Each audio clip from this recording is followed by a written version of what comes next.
하나님께서 우리들에게 주시는 명령 가운데 우리가 쉽게 이해하거나 소화시키기가 어려운 여러 가지 많은 명령들이 있습니다. 예를 들자면 내 원수를 사랑하라 라고 하시는데, 원수를 사랑하라 라고 하는 것, 이걸 어떻게 이해해야 되고 소화시켜야 될지 참 어렵고, 이 말씀을 들을 때마다 많은 부담감을 느끼게 되고 왠지 모를 거리감까지도 느끼게 되는 그런 말씀이기도 하지요. 이와 비슷하게 우리들이 소화시키기 어려운 그런 하나님의 명령의 말씀이 오늘 함께 읽은 말씀 속에 담겨져 있는 진멸하라라고 하시는 말씀입니다. 진멸하라. 진멸이라고 하는 그 단어의 뜻을 찾아보면 모조리 죽여 없애라라는 거예요.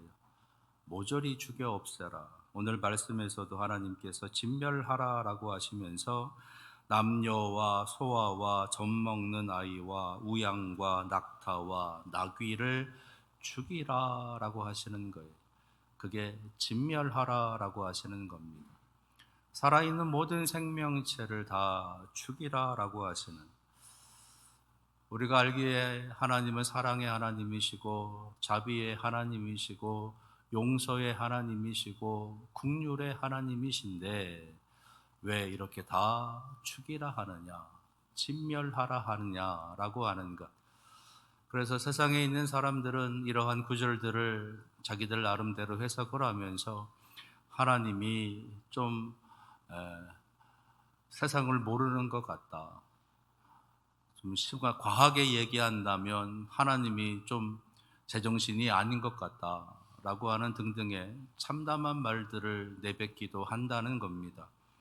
그리고 그런 말들을 들을 때마다 우리 믿음의 사람들, 우리 성도들은 거기에 대해서 어떻게 반박해야 될지도 모르겠고, 그 말씀을 들을 때 큰 부담감과, 그리고 그 말씀은 나와는 상관없는 그런 말씀이야 라고 하는 것으로 해석을 하면서 거리를 두게 된다는 것이에요. 그런데 분명한 것은 그 또한 하나님의 말씀이라는 것, 그 또한 하나님의 명령이라고 하는 것입니다. 그러면 하나님께서 이 세상을 향해서 진멸하라라고 하시는 그 말씀을 늘 하시는가, 계속 하시는가, 우리의 인생 속에서, 우리의 역사 속에서, 모든 곳에서 하나님은 그 진멸하라라고 하시는 그 명령을 내리시는가? 그렇지 않다는 겁니다. 하나님께서 진멸하라라고 그렇게 명령을 내리시고 계시는 그 말씀은 구약 성경에만 등장하는 말씀이고, 특별히 구약 성경에서도 세 차례밖에 나타나지 않고 있는 말씀이신 겁니다. 첫 번째는 출애굽 광야 시대에 모세를 통해서 광야의 길을 걷고 있는 이스라엘 백성들을 공격해 오고 있는 아말렉 족속을 진멸하라라고 하시는 명령을 내리십니다. 또 한 번은 이제 여호수아를 통해서 가나안 땅에 들어가시기 위해서 가나안 땅을 정복하는 그 정복의 시대에 여리고성을 포함해서 가나안 속에 이미 살고 있는 7 족속들에 대해서 하나님께서는 진멸하라라고 하시는 명령을 내리십니다. 그리고 오늘 우리가 함께 읽은 이 사무엘상에 있는 말씀이세요. 통일왕국 시대에 사울 왕에게 하나님께서는 아말렉 족속을 진멸하라라고 하시는 말씀을 하시는 겁니다. 진멸하라. 그러니까 온 세상을 다 진멸하라라고 하는 것이 아니라 특별한 족속에 대해서, 특별한 대상에 대해서, 특별한 시대에 대해서 하나님께서는 진멸하라라고 하시는 명령을 내리시는 거예요. 그리고 하나님께서 직접 이 세상을 진멸하신 적이 있으십니다. 노아 시대에 대홍수를 일으키셔서 하나님께서는 이 땅에 호흡하는 모든 생명체를 다 죽이시는, 진멸하시는 일을 행하셨지. 그리고 난 후에 하나님께서 하신 약속이 무지개 언약이라는 겁니다. 이 세상을 결코 쓸어버리지 않겠다. 곧 진멸시키지 않겠다라고 하시는 거고, 그러신 후에 이제 특별한 때에, 특별한 시대에, 특별한 상황 속에서 특별한 사람들에게 하나님께서는 진멸하라라고 하시는 명령을 내리신다는 거예요. 그게 말씀드렸던 총 3번, 출애굽 광야 시대에 한 번, 정복 시대에 한 번, 그리고 통일왕국 시대에 한 번, 이렇게 3번 이 진멸에 관한 말씀을 해주고 계시는 겁니다. 하나님께서 이렇게 그런 시대에 진멸을 말씀하고 계시는 그 이유가 있다는 거예요. 학자들은 그것에 대해서 크게 2가지를 이야기합니다. 하나님은 죄에 대한 심판, 죄악에 대한 심판을 이 진멸을 통해서 내리시고 계시다라는 거고, 또 하나는 하나님의 백성 이스라엘을 보존하시기 위해서, 이스라엘을 지키시기 위해서 진멸이라고 하는 방법을 사용하신다는 겁니다. 그러니까 하나님께서 이 세상에 대해서 어떤 특별한 상황, 특별한 시대, 특별한 사람들에 대해서 진멸을 내리시는 그 모습은 그 죄악에 대한 심판을 한 가지는 목적을 두고 계시고, 또 한 가지는 그 속에 있는, 그것과 관련되어져 있는 하나님의 백성들을 지키시기 위해서, 보호하시기 위해서 진멸이라고 하는 그런 말씀을 하신다는 거예요. 그리고 그 진멸의 어떤 도구로 쓰여지는 사람들이 하나님의 사람들, 하나님께서 세우신 사람들, 하나님께서 쓰시고자 하시는 사람들을 통해서 그 진멸을 말씀하신다라고 하시는 겁니다. 그런데 안타까운 것은 하나님께서 진멸하라라고 하시는 그 명령을 들은 그 사람들이 그 명령에 온전히 순종했느냐? 그렇지 못했다라는 거죠. 그것에 대한 실제적인 예가 오늘 사무엘상에 등장하고 있는 이 아말렉 족속에 대한 하나님의 진멸의 명령을 우리가 예로 들을 수가 있다는 겁니다. 아말렉 족속에 대한 진멸, 그것을 하나님께서 처음 명령하실 때가 있었다는 거죠. 말씀드리는 것처럼 출애굽 광야 시대에 모세에게 하나님께서는 아말렉 족속을 진멸하라 그러셨어요. 그런데 오늘 사무엘상에 보시게 되면 사울에게 또 한 번 같은 아말렉 족속에 대해서 진멸하라라고 하시는 무서운 명령을 또 한 번 내리신다는 겁니다. 첫 번째 모세에게 내려주셨던 그 진멸하라라고 하시는 그 말씀이 온전히 이루어졌다면, 지금 이 2번째 아말렉에 대한 진멸의 말씀, 이 사울에게 주시는 이 말씀이 있었겠느냐라는 거지요. 그렇지 못했다라고 하는 것. 그리고 우리는 가나안 7 족속에 대한 하나님의 진멸의 말씀을 이스라엘 백성들이 그 땅을 정복해 가면서 온전히 이루었다면, 가나안 7 족속들로부터 이스라엘 백성들이 끊임없이 공격을 당하고 괴롭힘을 당하는 그런 일들이 그들의 역사 속에 있었겠느냐라고 하는 것을 봤을 때 그렇지 못했다라고 하는 것을 알 수 있다는 겁니다. 그러니까 모세 시대 때부터 이 사울의 이 시대까지, 사사 시대를 넘어서 지금의 이 통일 왕국의 시대까지, 사울의 시대까지 이스라엘 백성들에게는 하나님의 말씀이 온전히 지켜지지 못하는 불순종의 모습이 담겨져 있었다라는 것이에요. 그리고 그러한 모습은 지금 우리들에게도 여전히 동일하게 해당이 되는 말씀이다라는 겁니다. 우리들도 여전히 순종 아닌 불순종, 아니 불순종 이렇게 말씀을 드리면 또 여러분들 기분 나빠하실 수도 있는데, 나는 불순종하지 않았어 라고 하실 수도 있는데, 조금 바꿔서 순종이 아니라 반순종에, 반만 순종, 반순종이라고 한번 얘기를 해보겠습니다. 순종은 하기는 해요. 하긴 하는데 반만 한다는 거죠. 오늘 사울이 꼭 그런 모습 아닙니까? 하나님께서 분명히 다 진멸하라 그러셨어요. 그랬는데 이 사울은 그렇지 않았다는 겁니다. 9절에 사울과 백성이 아각과, 여기서 이 아각은 아말렉 족속의 왕이에요.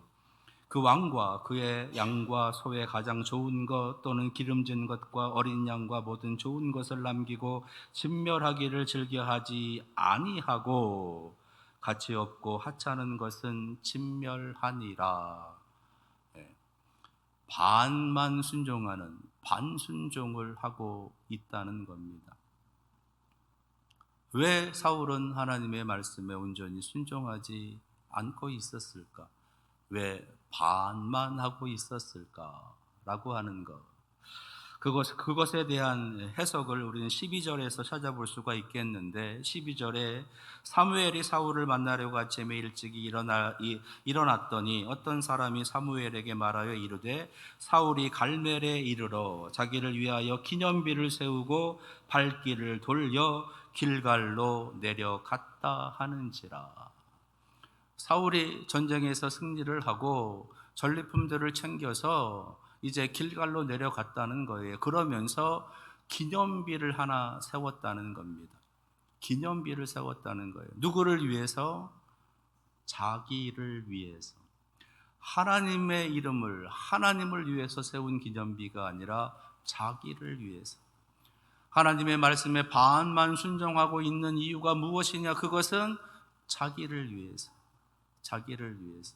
하나님께서 진멸하라라고 하셨는데 진멸하지 아니하는 이유는, 좋은 것들을 골라서 따로 보관해 두고 있는 그 이유는 자기를 위해서. 그런데요, 이 사울이 얼마나 교활한지, 그것을 가지고 뒤에 가서는요, 이 사무엘에게 이렇게 변명, 핑계하고 있는 모습이 있습니다. 오늘 15절 말씀에 사울이 이르되 그것은 무리가 아말렉 사람에게서 끌어온 것인데 백성이 당신의 하나님 여호와께 제사하려 하여 양들과 소들 중에서 가장 좋은 것을 남김이요 그 외의 것은 우리가 진멸하였나이다 하는지라. 무슨 말이에요? 자기를 위해서 남겨두었는데 사무엘이 와서, 하나님의 사람 사무엘이 와서 그것을 지적하니까 아니다, 우리를 위해서 해놓은 게 아니라 하나님께 제사하려고, 하나님께 드리려고, 하나님께 예배하려고, 하나님께 드리려고 우리가 남겨둔 것이다. 이런 가증한 비겁한 거짓 변명을 사울이 하고 있는 겁니다. 끝까지 자신 속에 있는 그 어둠의 모습을, 죄악의 모습을, 더러움의 모습을 그렇게 포장하고 있는 거죠. 감추려고 하고 있는 겁니다. 근데 그것을 누가 알고 계시는 거예요? 하나님께서는 알고 계신다는 겁니다. 하나님께서는 모든 것을 다 알고 계시는 분이세요. 우리가 살아가는 삶의 모든 모습 뿐만 아니라 우리들 마음속에서 일어나고 있는 모든 마음의 모습들, 현상들, 그 동기가 무엇인지, 그 출발이 무엇인지, 그 진심이 무엇인지까지도 다 알고 계시는 분이 바로 여호와 하나님이십니다. 세상을 창조하신 하나님, 전지전능하신 하나님, 무소부재하신 하나님, 영원하신 하나님, 그것이 하나님이 존재의 모습으로 우리에게 알려주고 계시는 거예요. 그런 하나님께서 이 사울에게 진멸하라라고 하시는 명령을 내리신 거예요. 하나님께서는 사울의 그러한 부분들을 이미 알고 계셨다라고 하는 것입니다. 그러면 왜 하나님께서 이 사울에게 이 진멸하라라고 하시는 명령을 내리시고 계시는 걸까? 그것은요, 지금 이 사울에게 기회를 한번 주고 계시는 거예요. 11절 말씀을 보면은요, 사무엘에게 하나님께서 하시는 말씀이 나옵니다. 사울이 진멸하지 아니하고 좋은 것들을 다 챙겨 놓으니까 하나님께서 사울에게 그 사실을 알려주시는 거예요. 그러시면서 하시는 말씀이 11절, 내가 사울을 왕으로 세운 것을 후회하노니. 하나님께서 후회하셨다는 거예요. 여기서 후회하셨다라고 하는 히브리 원어의 단어의 뜻을 찾아보면 한탄하셨다, 탄식하셨다라고 하시는 그런 뜻입니다. 그리고 이 한탄하셨다라고 하는 이 단어가 또 한 번 사용되어지는데 언제 사용되냐 하면 노아 시대 때 온 땅의 죄악이 관영한 것을 보고 내가 탄식했다라고 하시는 그 단어가 여기서 또 한 번 사용되는 거예요. 그러니까 하나님께서 이 사울에게 기대를 가지시고 기회를 주신 겁니다. 사울이 우리가 지난 시간까지도 살펴봤었던 사울의 실수, 사울의 잘못됨, 그것을 하나님께서 수습해 가시는 모습을 우리가 살펴봤었지 않아요? 그러면서 하나님께서 다시 한번 이 사울에게 이스라엘의 왕으로서, 이스라엘의 지도자로서 세워질 기회를 한 번 더 주고 계시는 겁니다. 그 기회를 주고 계실 때 하나님께서 내리시는 명령이 진멸하라라고 하시는 거였어요. 진멸하라. 진멸하는지 안 하는지. 근데 사울은 그 말씀에 반순종했다는 거죠. 그래서 하나님께서 후회하셨다라는 겁니다. 진멸하라. 우리 인간적인 생각에서는 도무지 이해하지도 못할 뿐만 아니라 도무지 따를 수도 없는 그러한 명령이에요. 어떻게 진멸할 수 있느냐? 우리의 상식으로, 우리의 인간성으로, 우리 인간이 가지고 있는 어떤 신앙의 양심, 도덕적인 양심상 어떻게 그런 일을 할 수 있느냐라고 하는 것. 근데 하나님께서는 그런 명령을 내리신다는 겁니다. 그 의미가 뭘까? 그 이유가 뭘까?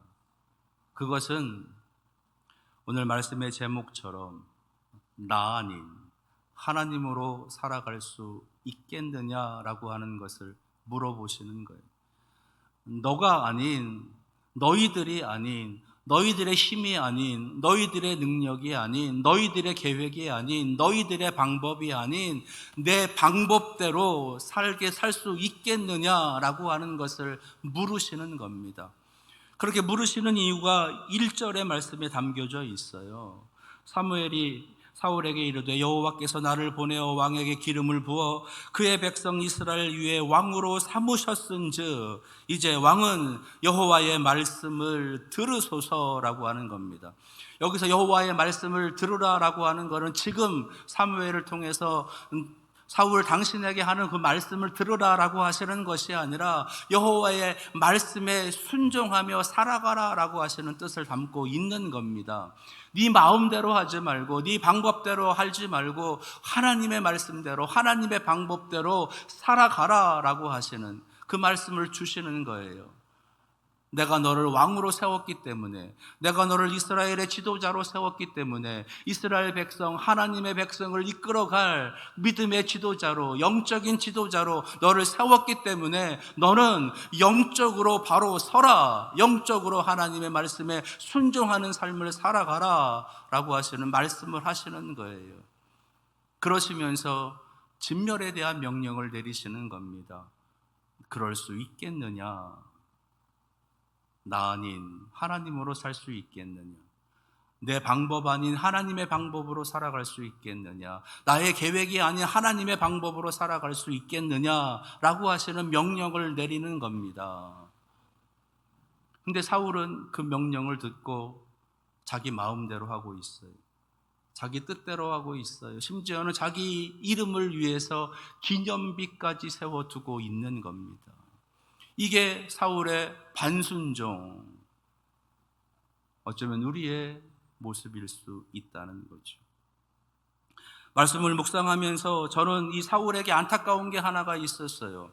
진멸하라라고 하시는 하나님의 이 말도 안 되는 명령이 자신에게 떨어졌을 때 사울은 즉각적으로 자신의 신앙 양심, 도덕적인 양심, 인류애적인 양심을 가지고 하나님 앞에 나아가서 여쭈어 봤었어야 된다라고 하는 겁니다. 하나님 정말 진멸하라 하시는 그 말씀이 진짜이십니까? 남자, 여자 구별하지 않고 남녀노소 구별하지 않고 갓난 아이까지도 진멸하라라고 하시는데 이런 반인륜적인 명령을 하나님께서 내리신 것이 정말 맞습니까? 라고 기도했어야죠. 여쭈어 봤었어야죠. 그리고 다시 한번 하나님의 음성을, 하나님의 확실한 음성을 그는 들었어야 된다는 겁니다. 그렇지 않아요. 근데 사울은 하나님께서 명령하시자 자신의 마음속에 이건 아니다, 그럴 수 없다, 이런 반인륜적인 그 명령을 내가 수행할 수 없다, 나는 결코 그럴 수 없다, 스스로 마음속에서 하나님의 명령을 지우고 자기 마음대로 하고 있는 겁니다. 그게 우린 거예요. 그게 우린 거예요.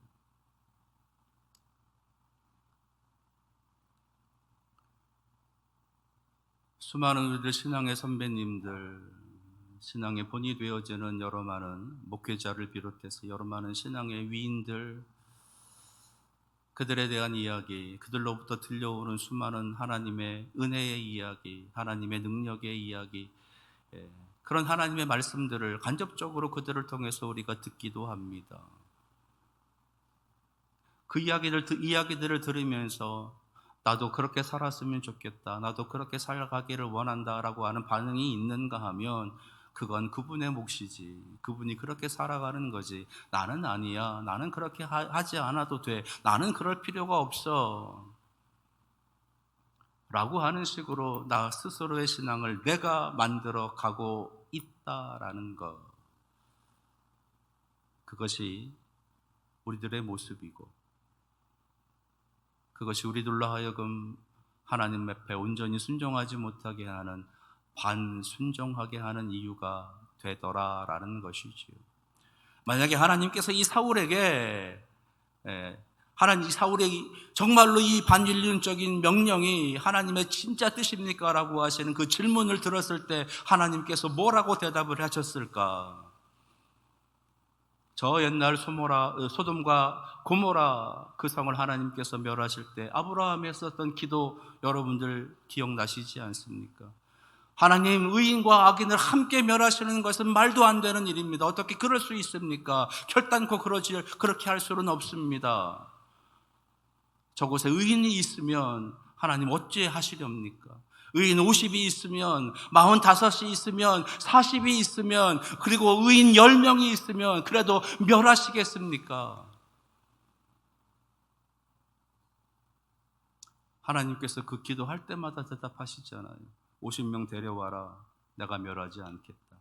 45명 데려와라, 내가 멸하지 않겠다. 10명 데려와라, 내가 멸하지 않겠다. 이 사울이 하나님 앞에 기도했더라면 그 기도에 대한 응답이 분명히 있었을 것이고, 사울은 하나님 앞에 순종하는 그런 믿음의 사람으로 다시 한번 이스라엘의 지도자로 세움을 받아서 살아갈 수 있는 놀라운 은혜, 놀라운 능력이 다시 한번 덧입혀지는 그런 기회가 되었을 것이다 라는 거예요. 나 아닌 하나님으로 살아가는 것, 내 방법이 아닌 하나님 방법으로 살아가는 것, 내 계획이 아닌 하나님 계획으로 살아가는 것, 내 인생이 아닌 하나님의 인생으로 살아가는 것, 그것이 우리가 가져야 될 믿음의 자세이다라는 것이에요. 그러기 위해서 우리는 계속 물어야 합니다. 하나님, 이렇게 하는 게 맞습니까? 정말 이것이 하나님의 뜻입니까? 제가 그것을 따를 수 있겠습니까? 따를 수 있는 힘과 능력을 주시옵소서. 그럴 때 우리의 삶이 하나님 앞에 거룩하고 세상 앞에서도 진실되고 정직함으로 살아가는 그런 능력의 삶이 되리라 믿습니다. 나 아닌 하나님으로, 나의 방법이 아닌 하나님의 방법으로 살아가시는 여러분들 다 되시기를 축원합니다. 기도하겠습니다.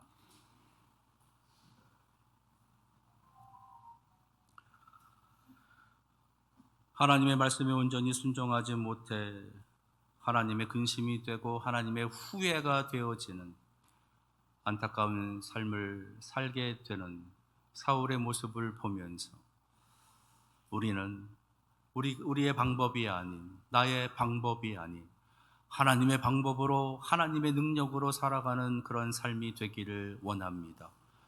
하나님께 묻게 하시고 하나님께 듣게 하시고 들은 그 말씀을 순종하며 이 땅에 거룩함과 진실함과 정직함으로 살아가는 능력의 성도들이 되게 하옵소서. 예수 그리스도의 이름으로 기도합니다. 아멘.